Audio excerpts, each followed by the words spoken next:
Hey, welcome to Tutorial Lore. This video explains the Mobile Tech RX app and whether it's worth using. Quick disclaimer. This is an explained review based on user feedback and online data, not personal use or a visual demo. Mobile Tech RX is a business management app designed specifically for auto reconditioning professionals. It offers tools for paintless dent repair, PDR, detailing, wheel repair, and other restoration services.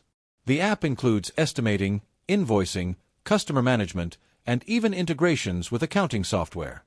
With features like VIN scanning, photo documentation, and customizable pricing, it helps technicians create professional estimates and streamline operations in the field.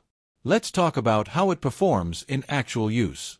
Many users appreciate its accuracy in estimates, easy-to-use invoicing, and professional look that builds trust with clients. It also allows seamless job tracking, faster payment processing, and real-time syncing across devices, which is useful for teams. The ability to integrate with QuickBooks and other platforms also makes it convenient for bookkeeping. Still, the app isn't without its downsides. Some users mention that the subscription cost can be high for small businesses or individual technicians. Occasional syncing or update issues have also been reported. Additionally, there's a learning curve for those unfamiliar with digital estimating tools, and without consistent updates, some features may feel limited. If you're finding this helpful so far, hit that like button. It really supports the channel. In summary, the Mobile Tech RX app may be worth it if you're an auto reconditioning professional looking for an all-in-one business management tool.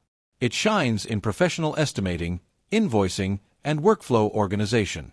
However, if budget is a concern or you prefer simpler tools, the subscription cost and learning curve might hold you back. This is not a commercial or paid promotion, but an informational video. For inquiries, contact the email address stated in the description.